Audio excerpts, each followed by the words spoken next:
WhatsApp guys welcome to our YouTube channel and a new video. तो भाई आज हम बात करने वाले हैं मेरा फेवरेट इन्वेस्टर जो है मिस्टर विजय कीडिया उनके बारे में। और मैं कोशिश करूंगा कि जितने पॉडकास्ट मैंने उनके देखे मैं उनकी जर्नी की जो लाइफ लेसन हैं वो तोड़ तोड़ के आपको शॉर्ट में बता दूं, जिससे कि आपको वो सारे पॉडकास्ट ना देखने पड़े। तो मैं कोशिश करता हूँ कि इन वीडियोज़ के थ्रू आपको वो उन बड़े बड़े इन्वेस्टर्स के विजडम जो उन्होंने लाइफ में लिया है वो आपको आसान शब्दों में, आसान भाषा में इजीली आपको बता दूं, जैसे कि आपको एक एक घंटे के लंबे पॉडकास्ट उनके जो है वो डिफरेंट डिफरेंट प्लेटफॉर्म पे वो नहीं देखने पड़ेंगे।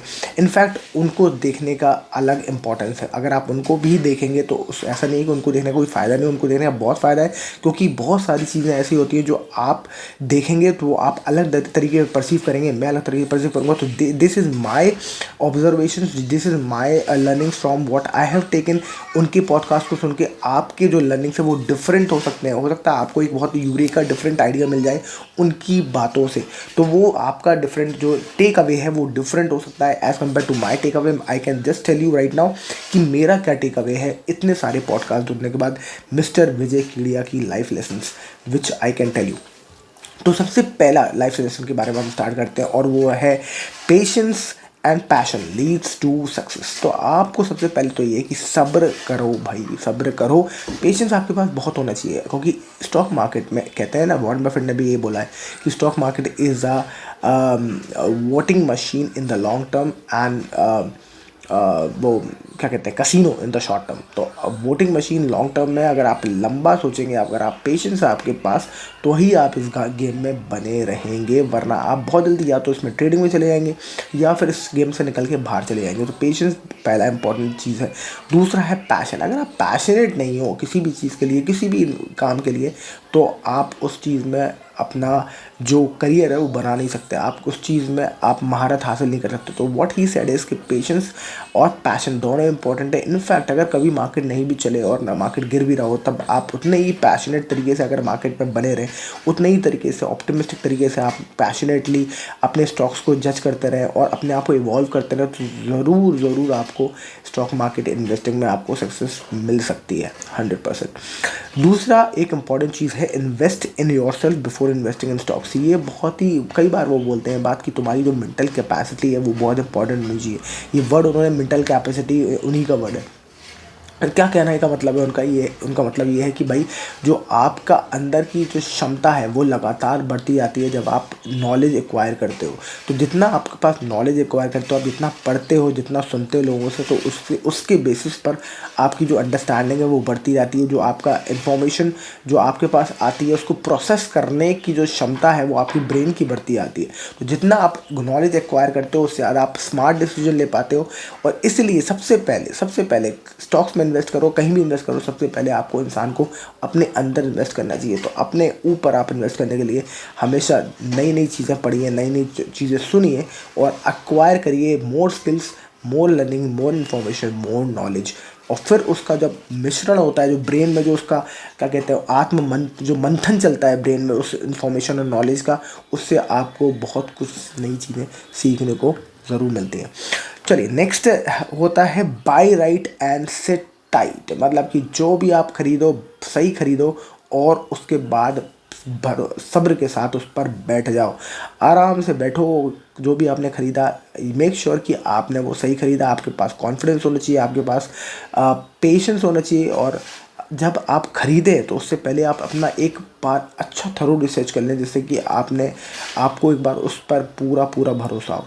और जब एक बार आपने डिसीजन ले लिया तो अब आप उस पर बैठें, क्योंकि स्टॉक तो ऊपर नीचे जाएगा, आपको हज़ार बार इमोशनल रश देगा वो। आप हज़ार बार बार बार सोचोगे कि क्या हो रहा है, क्यों ऊपर नीचे जा रहा है, क्यों ऐसा हो रहा है। इमोशनल जो ट्रिगर्स होंगे वो बार बार आपको मिलेंगे, पर आपको इन इमोशनल ट्रिगर्स को ही केटर करना है, आपको इस इमोशनल ट्रिगर्स को मैनेज करना है। और आपको सही एक बार स्टॉक आपने बना लिया, आपने ख़रीद लिया, एक अपनी पोजीशन बना ली, तो उसमें चुपचाप बैठिए लंबे समय के लिए। चौथा एक इम्पॉर्टेंट जो मैंने लर्निंग ली है, ओवरकम स्ट्रगल्स विद डिटर्मिनेशन। तो जितने भी स्ट्रगल्स हैं, अगर आप देखो तो विजय कीडिया जी की जो पर्सनल लाइफ है, जो इनिशियल लाइफ है, वो बहुत ही स्ट्रगल भरी रही है। तो स्ट्रगल भरी ज़िंदगी से उन्होंने जो सीखा है वो उन्होंने यही सीखा है कि डिटर्मिनेशन, अगर आप डिटरमाइंड हैं, क्योंकि उनकी लाइफ में बहुत अप्स एंड डाउन्स हुए। एक टाइम पे वो बताते हैं कि उनका दूध का डब्बा अपने बच्चे के लाने के लिए भी उनके पास पैसे नहीं थे। मतलब सोचो सच कितना मतलब कितना अपनी वाइफ के सामने कितना शर्मिंदा होना पड़ा उनको। उन्होंने कहा अपने पॉडकास्ट में इसकी वजह से, पर मैं डिटरमाइन था कि one day things will never be the same. जो आज है वो कल नहीं है। तो वो डिटर्मिनेशन अगर आपके पास है तो अब दुनिया में पर्सनल लाइफ में भी और फाइनेंशियल लाइफ में हर चीज़ में अपने सारे स्ट्रगल्स को ओवरकम कर सकते हैं। पांचवा चीज़ है look beyond numbers, invest in stocks, invest in businesses, not invest in stocks. तो ये बहुत इंटरेस्टिंग बात बोली उन्होंने, जो हम अक्सर सारे लोग गलतियां करते हैं। आप ये सोचो कि हम जब भी कोई स्टॉक सिलेक्शन करते हैं तो हमेशा हम स्टॉक का प्राइस देखते हैं, या महंगाई सस्ता है। पर उनका कहना है कि भाई प्राइस को मत देखो, स्टॉक्स में इन्वेस्ट मत करो, बिजनेसेस में इन्वेस्ट करो। अगर आप देखो तो जितने भी उनके सिलेक्शन होते हैं, जितने भी वो स्टॉक्स एक्वायर करते हैं, वो तब करते हैं जब उनका प्राइस पिटा हुआ होता है, या फिर उनके जो नंबर्स होते हैं बहुत ज़्यादा अच्छे नहीं होते, ROI बहुत ज़्यादा अच्छा नहीं होता। पर वो उस टाइम इन्वेस्ट करते हैं जब ROI अच्छा नहीं होता, जब कंपनी अच्छी नहीं कर रही होती है। क्या देखते हैं वो? तो वो देखते हैं बिजनेसेस की, इस बिजनेस में का पोटेंशियल क्या है, उसका फ्यूचर क्या है।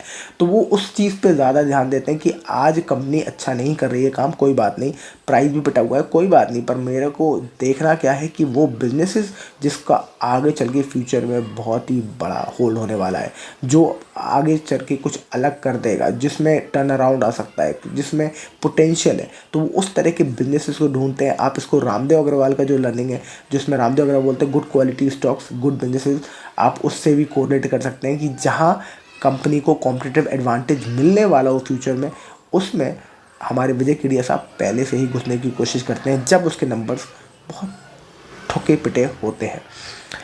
आगे चलते हैं। Stay humble and keep evolving, this is the sixth point, stay humble and keep evolving. अगर आप देखोगे, आप जब भी बात करोगे उनसे, तो वो बहुत ही हम्बली तरीके से जवाब देते हैं, बहुत ही उनकी लाइफस्टाइल बहुत हम्बल है। एक बार एक पॉडकास्ट में उन्होंने बोला था कि मेरे अकाउंट में 5 लाख रुपए से ज़्यादा नहीं होता है। अगर आप देखोगे सेविंग्स अकाउंट में, तो उनका पूरा पैसा इन्वेस्टेड रहता है और वो बहुत हम्बल तरीके से ज़िंदगी गुजारते हैं। मतलब उनका आप देखो 5 लाख रुपए से उनके अकाउंट में रहता है। इतना बड़ा इन्वेस्टर जिसके पास 1000 करोड़ का से ज़्यादा का नेटवर्थ है, वो बंदा भी क्या कहते हैं 5 लाख रुपए अकाउंट में रख के बैठता है, सिर्फ और सिर्फ क्योंकि उनका कहानी ये है कि उनको सारा पैसा इन्वेस्टेड रखते हैं वो, और अपनी ज़िंदगी सिंपल तरीके से जीते हैं, ना कि कोई एक्स्ट्रा वेगेंट खर्चा करते हैं। तो उन्होंने कहा कि stay humble and keep evolving, humble तरीके से ज़िंदगी जियो, तो उससे आपको एक कुशन मिलता है, उससे आपको एक प्रोटेक्शन मिलता है कि मेरी ज़िंदगी जो, अगर मैं हम्बल जीता हूँ तो अगर मैं पैसा लूज़ भी कर दूँ कुछ बेट्स में, तो मुझे डर नहीं होगा, क्योंकि मेरे खर्चे बहुत ज़्यादा नहीं है।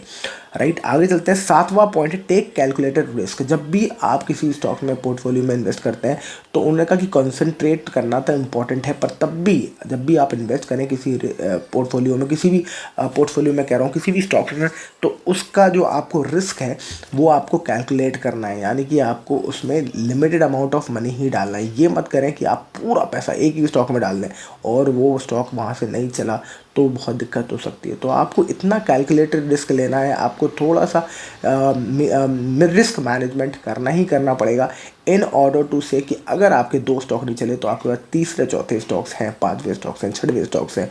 तो आपको इस तरीके से थोड़ा सा रिस्क मैनेज करके चलना पड़ेगा। आपको पावर को ऑफ कंसंट्रेशन है, आपको पोर्टफोलियो को कंसंट्रेट करना ही पड़ेगा in order to grow very big, but at the same time आपको स्टॉक्स में कैलकुलेटेड रिस्क लेना है। आप ज़्यादा बड़ा रिस्क लेके एक ही स्टॉक्स में या 2 स्टॉक्स में पूरा पैसा झोंकने का रिस्क ना लें, it can lead to disasters, क्योंकि हो सकता है आपके 1 या 2 बैट गलत चले जाए। और आखिरी और सबसे इम्पॉर्टेंट जो है वो है simplicity is the ultimate sophistication. ये जो हमारे वॉरेन बफेट से सीखे होंगे शायद विजय केडिया साहब, क्योंकि वॉरेन बफेट भी ये बोलते हैं सिंपल रहिए, लाइफ जिए सिंपली तो आप बहुत ज़्यादा जो जार्गन है वो मत करिए। इनफैक्ट आप देखो तो उनकी इन्वेस्टिंग स्टाइल भी बहुत सिंपल है विजय केडिया साहब की। वो बहुत ही सिंपल तरीके से स्टॉक्स को एनालाइज करते हैं। वो बहुत ज़्यादा इसमें नहीं जाते कि मैनेजमेंट क्या कर रहा है, ये क्या कर रहा है, क्या हो रहा है, ये हो रहा है। वो बहुत ही मैक्रो लेवल्स पे जो मोटा मोटा चीज़ें हैं, अगर आप उनकी बातें सुनोगे तो आपको समझ में आएगा कि वो बहुत मोटी मोटी चीज़ें बात करते हैं कि भाई अब क्योंकि इंडिया में बहुत ज़्यादा फॉर एग्जांपल बहुत ज़्यादा ऑनलाइन काम होने लगा है, तो और डिजिटल काम होने लगा है बहुत ज़्यादा, तो लगता है पावर कंजप्शन बढ़ेगा, तो मुझे लगता है पावर के स्टॉक्स बढ़ेंगे। तो मतलब बहुत ही बेसिक ऑब्जर्वेशन है दुनिया में, वो देखते रहते हैं आसपास इंडिया में क्या चेंजेस आ रहे हैं और उस पर अपनी बेट लेते हैं, ना कि बहुत ज़्यादा चर्निंग करके कि कंपनी का आरओई कितना है, आरओसी क्या है, ये क्या है, वो क्या है। तो वो बहुत ज़्यादा अपनी इन्वेस्टिंग को सिंपल रखते हैं और वो कहते हैं simplicity is the only ultimate sophistication. So I hope that was all 8 points which I took out from the podcast of Vijay Kedia. different podcast से जो मैं सीखा। आपको ये वीडियो कैसा लगा, आपको क्या सीखने को मिला, कौन सा पॉइंट्स आपको अच्छा लगा? अगर आपको मज़ा आया तो आप ज़रूर कमेंट सेक्शन में डाल दें, स्टॉक मार्केट लिख दें, जिससे कि मैं ऐसे वीडियो आपको और बनाता रहूँ और बड़े बड़े इन्वेस्टर्स क्या सोचते हैं वो चीज़ आपको एक आसान भाषा में आता रहूँ। That's it for this video. I hope you like the video. If yes, like, share and subscribe. I will see you in the next video. Thank you so much for watching. Bye bye.